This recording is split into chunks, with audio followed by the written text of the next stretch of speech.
Welcome to the John Rush Show on Freedom 95. Folks, this has been a tragic week. We not only remember and never forget the world-changing wake-up call of 9/11/2001, we again witness death as a tool of political violence by those that oppose the very foundations of our country: life, liberty, and the pursuit of happiness. Charlie Kirk was assassinated this week, and he foretold this by his own words, which I'm going to read now. This is from Charlie Kirk. Assassination culture is spreading on the left. 48% of liberals say it would be at least somewhat justified to murder Elon Musk.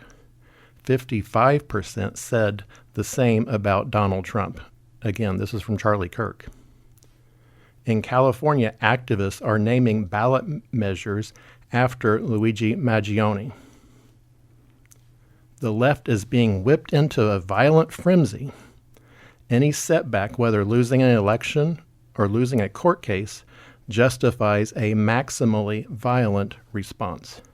This is the natural outgrowth of left-wing protest culture, tolerating violence and mayhem for years on end. The cowardice of local prosecutors and school officials have turned the left into a ticking time bomb. George Orwell said this, folks: the further a society drifts from the truth, the more it will hate those who speak it. The right to speak out should never be canceled through violence. This is from Twitter, from Drew Pavlo. I will explain to you why the killing of Charlie Kirk pushes me to the right. He had the exact same views as my Trump-supporting parents, who I love. He had the exact same views as half my extended family, just regular boomer conservatism. And thousands of leftists celebrate him being shot in the neck and bleeding out in front of his 3-year-old daughter. If they want that for Charlie Kirk, they want that for my parents and my other loved ones. And I won't stand for it, because I am not a suicidal, spiteful mutant with hatred for my own family, my own parents, my own civilization. I love the people who raised me, and I'm loyal to them, and I won't ally myself with people who want to murder just because they have old-fashioned values that were completely common through 99% of modern history: a love of faith, family, church, and nation. So, folks, this show is a tribute to Charlie Kirk. He posted this 1 hour before his own assassination. This is from Charlie Kirk. If we want things to change, it's 100% necessary to politicize the senseless murder of Iryna Zarutska, because it was politics that allowed a savage monster with 14 prior convictions to be free on the streets to kill her. This show is a tribute to Charlie Kirk.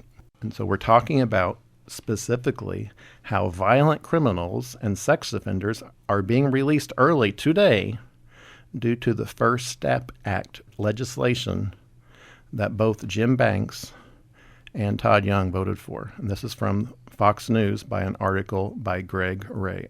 More than 100 violent criminals and sex offenders have been released under the First Step Act, and this was in 2019. Guess how many have been released since then? It's been much more.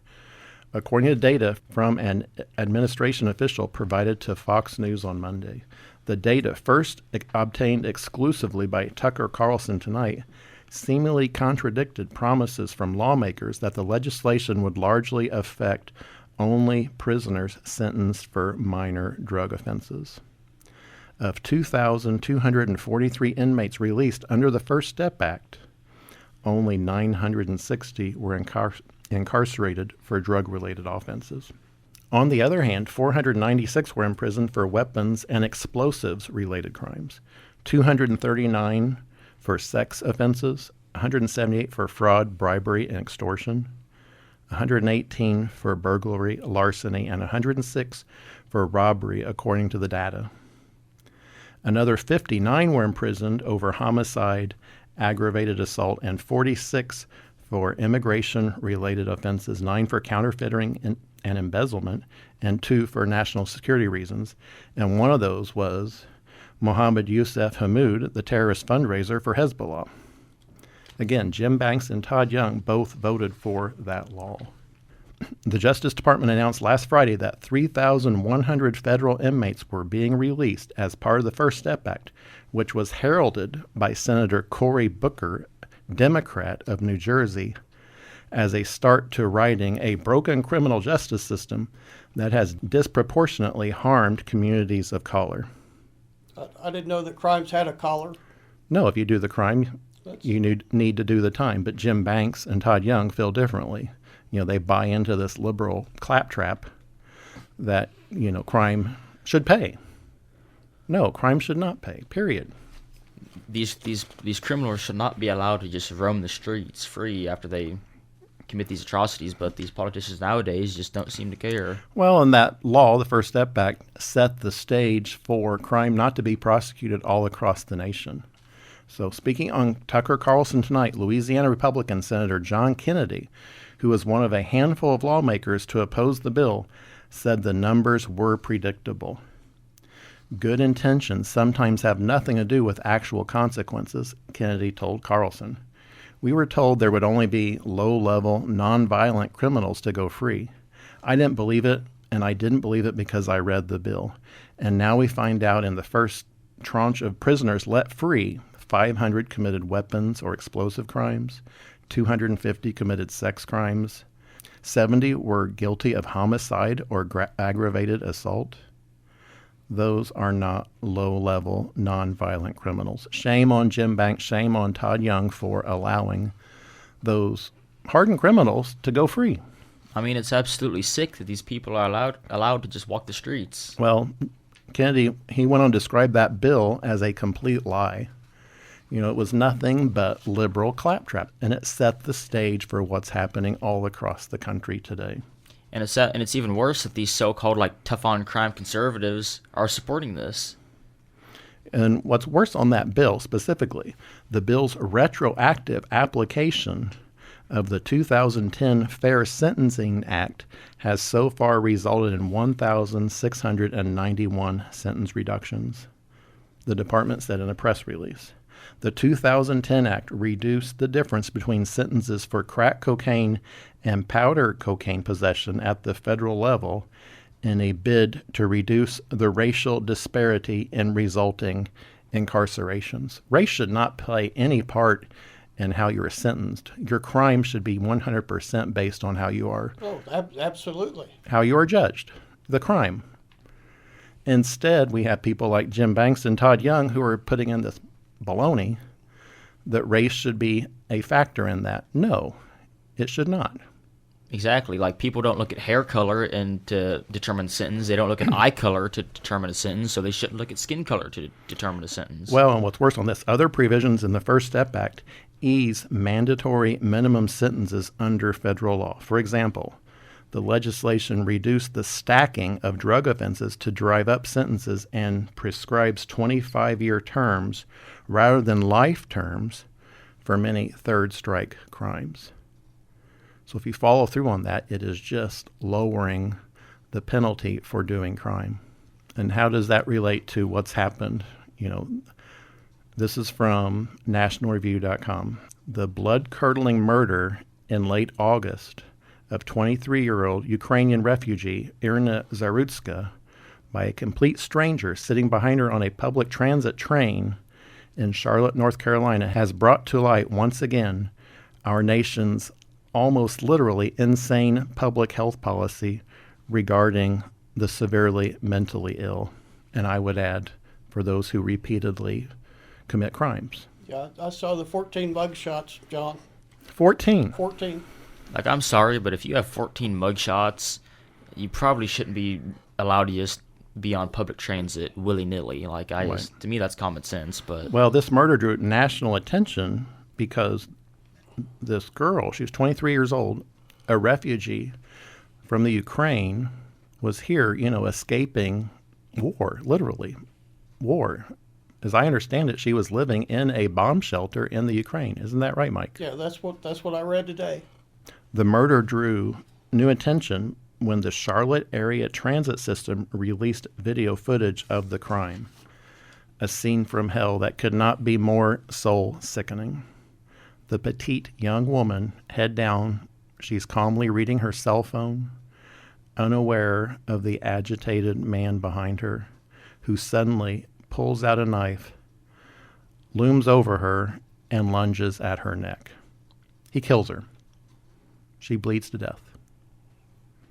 Court records show the man wielding the knife in this video, DeCarlos Brown Jr., has had more than a dozen convictions since 2011, including armed robbery, felony larceny, and assault, shortly after being released from a 5-year prison sentence term in February of 2021. He was arrested again for assaulting and injuring his sister. Jim Banks, Todd Young, no. If you do the crime, you should not be let out of prison early. Point of fact. I mean, these are the results that we see come from this. Well, this is from Representative Mike Collins. This young woman was brutally murdered for simply sitting on a bus by a 14-time convicted criminal.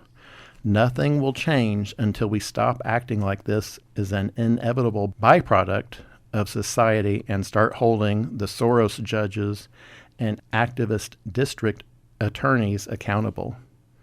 And I would add the lawmakers, specifically Jim Banks and Todd Young, accountable for voting for laws that release criminals from prison early. Okay, so listen to Zoran Mandami, the New York City Democratic candidate for mayor. He says, what purpose does jail serve other than making people feel good? I guess he's referring to the victims. Well, the people don't feel good if you've had a crime committed against you. You're never going to feel good. No. It comes back to the Bible. An eye for an eye, a tooth for a tooth. You have to pay the price for doing your crime. Unfortunately, this New York City socialist, Zoran Mandami, Jim Banks, and Todd Young, they all agree on this. It shouldn't be. Well, I think it should be. If you do the crime, you absolutely must do the time. J.D. Vance agrees. He says the reality is the gross majority of violent crime is committed by a very small group of people, and we should be throwing them in prison. Amen. Yeah. In other words, if you arrest a person that commits most of the crimes, you've taken most of the crimes off the street. Well, the national media has been silent about this.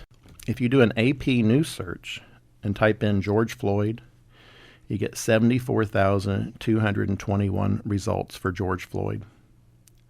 If you type in Iryna Zarutska, there are no results that match Iryna Zarutska.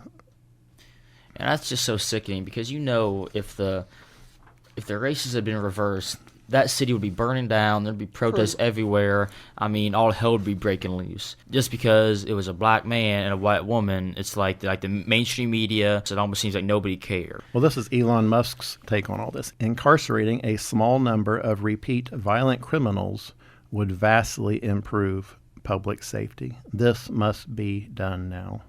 This is from the Rabbit Hole on Twitter. Most crime is committed by people with 3+ prior arrests. It's a relatively small handful of criminals causing a lot of the problems we see. That's it in a nutshell. 3 strikes and you're out. And the First Step Act that Jim Banks and Todd Young voted for reduced the effect of the 3-strike laws. Terrible. This young girl, the last image of her is showing her crying alone. That was the last thing she did before she died, before she bled out. It is a sad day for victims of crime in the United States today, folks. Also, Iryna Zarutska's killer has a half-brother named Stacy DeJean Brown. This is from a non-patriot on Twitter, who shot and killed a 65-year-old man in 2012. Is that person still in prison? That's a question worth asking. They should be. Absolutely. I hope so. This is from thefederalist.com. We need to bring back mass incarceration. This is an article by James Daniel Davidson. The brutal, unprovoked murder of a 23-year-old Ukrainian refugee, Iryna Zarutska, by DeCarlos Brown Jr. on a commuter train in Charlotte, North Carolina, should be a radicalizing moment for all law-abiding Americans who just want to live and work in peaceful, orderly cities. You know, I would go back, that's exactly what Thomas Jefferson wrote in the Declaration of Independence. We are all endowed by our Creator to have life, liberty, and the pursuit of happiness. Her pursuit of happiness, her life, was denied to her by a criminal. You know, she was denied her basic rights. She was killed as a result of that. Folks, we're out of time on this segment. When we come back, we're going to get right back into this tragic murder of Iryna Zarutska. This is John Rust on Freedom 95.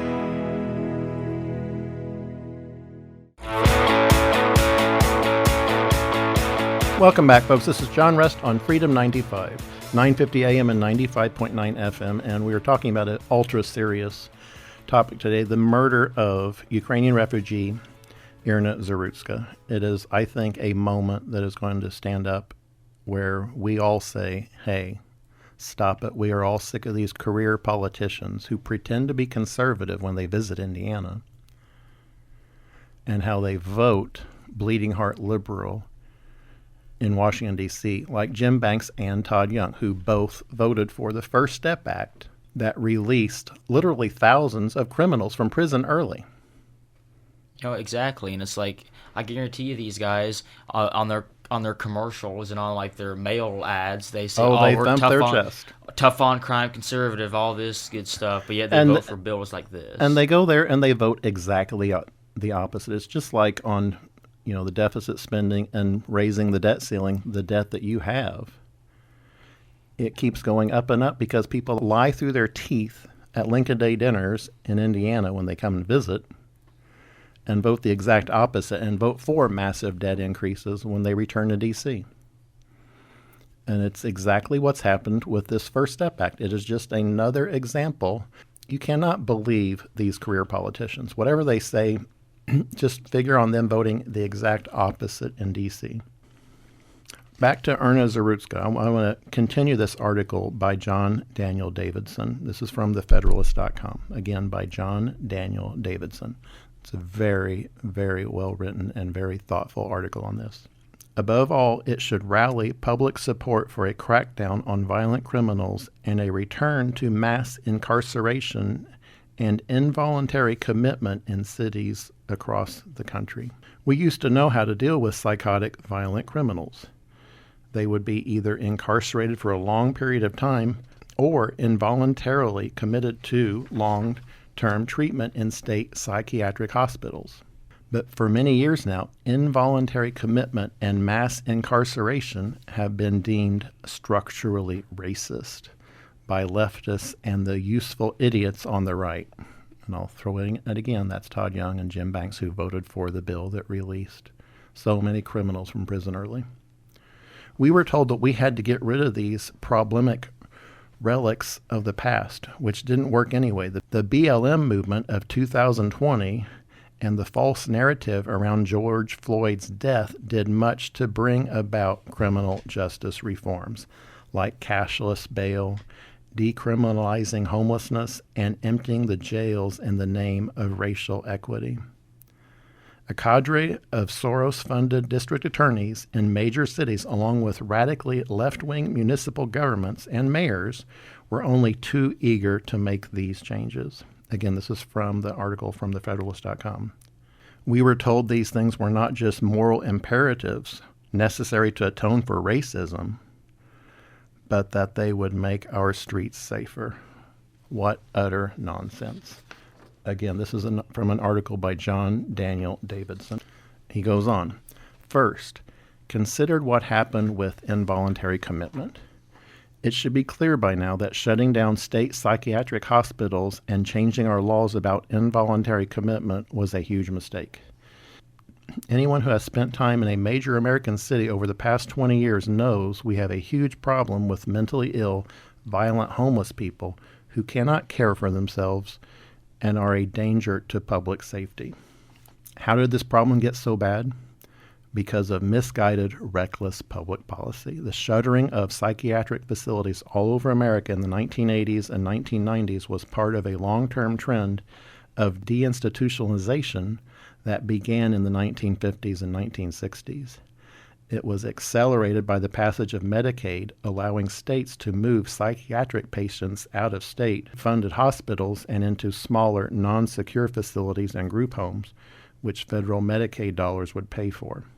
Over the time, the result was the near complete emptying out of our psychiatric hospitals.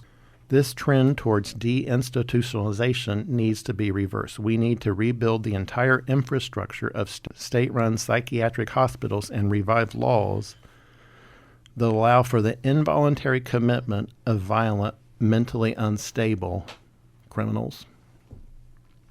And nowadays the term mental asylum is like a bit of a dirty word, but it shouldn't be, because there's some people that they can't function in society with the rest of us. They need help and they need guidance. Exactly. They need to be they need to be protected, and we need to be protected from them. Exactly. And an asylum or an institution is a perfect place where they can be taken care of by people that know what they need. Well, what's happening is the career politicians, they are just shoving the problem off on other people. As it stands in most states, it's very difficult to involuntarily commit even violent criminals. Just this week, for example, a Colorado sheriff said he was forced to release a very dangerous inmate because of a new state law passed last year requiring the release of anyone found to be incompetent to stand trial. So that's a free pass. If you're found incompetent, you can go out and do whatever you like. No, that's wrong. Why are these politicians passing these laws that take away the penalty for doing crime? If I'm a bad driver, can I get away with speeding or reckless driving? No. Okay. Right. The laws apply to law-abiding citizens. The laws are being taken away from the people who do not follow the law. So Weld County Sheriff Steve Reams warned residents on Monday that he had to release 21-year-old Debiza Ephraim, who was caught on video knocking out several men and then beating them in the face while they laid on the ground unconscious. That guy's walking out scot-free today.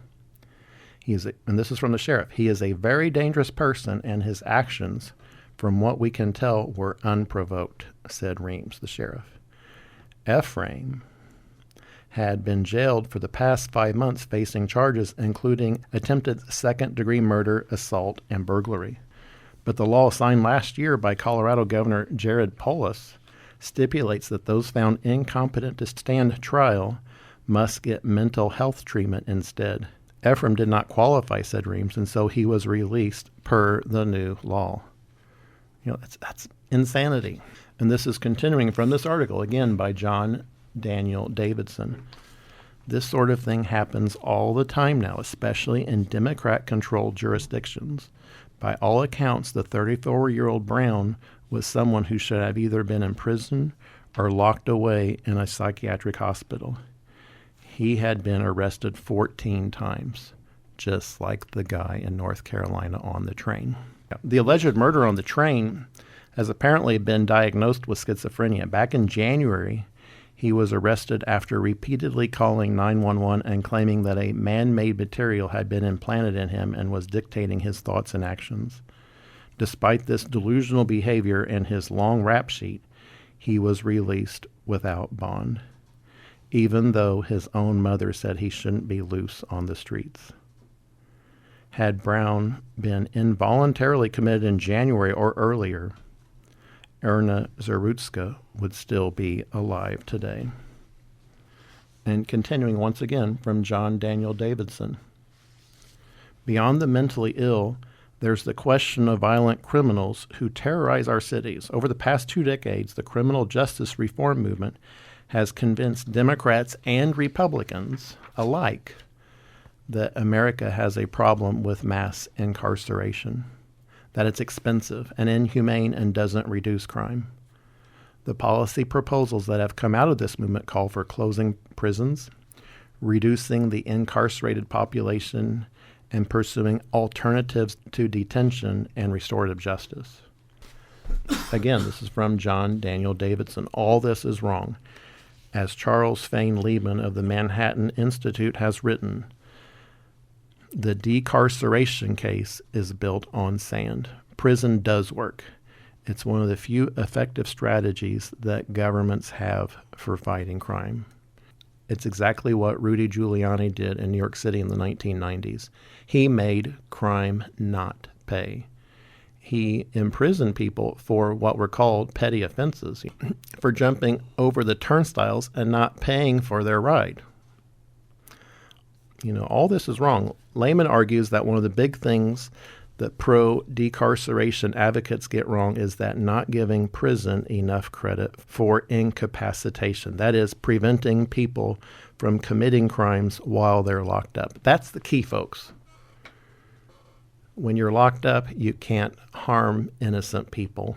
Back to this article. Speaking of recidivism, there's a strong and growing body of evidence showing that non-carceral approaches to crime through so-called community violence intervention programs, loudly touted in recent years by the people that want to release people from prison early, don't have any effect on violent crimes. But you don't have to be a criminologist to know this. In 2023, then Washington, D.C. Police Chief Robert Conti had a viral moment at a press conference when he said the average homicide suspect has been arrested 11 times prior to them committing a homicide. That is a problem. That is a problem. The solution to that problem, he added, was to keep violent criminals locked up. Instead of buying into the dangerous lie that mass prison doesn't work, we should be building more prisons and sending violent criminals there for lengthy sentences.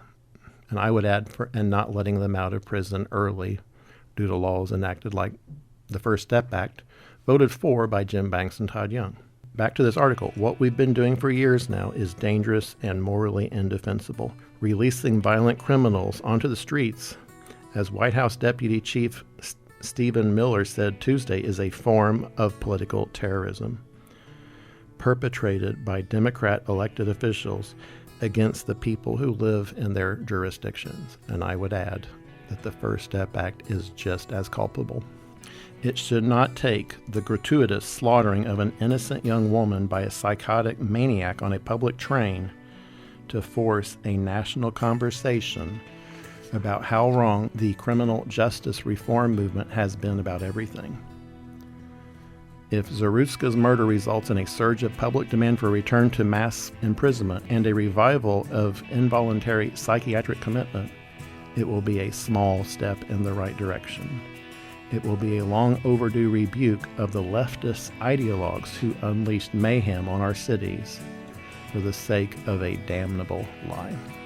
Again, this is from John Daniel Davidson. He is the senior editor at The Federalist.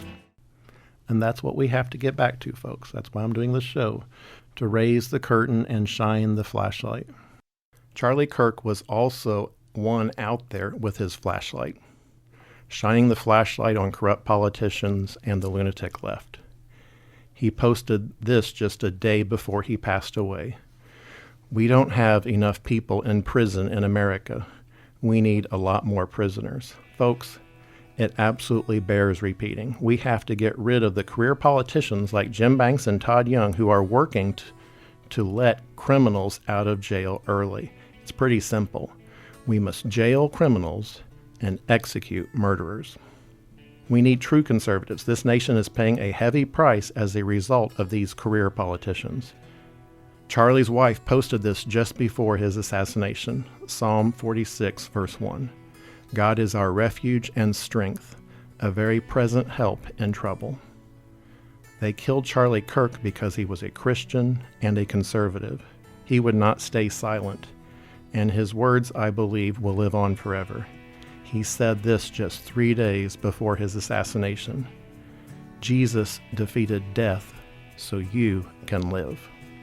I'm going to close with my father's favorite Bible verse, Psalm 118, verse 24. This is the day the Lord has made. Let us rejoice and be glad in it. Folks, thanks so much for listening. I will see you all again next week on the radio.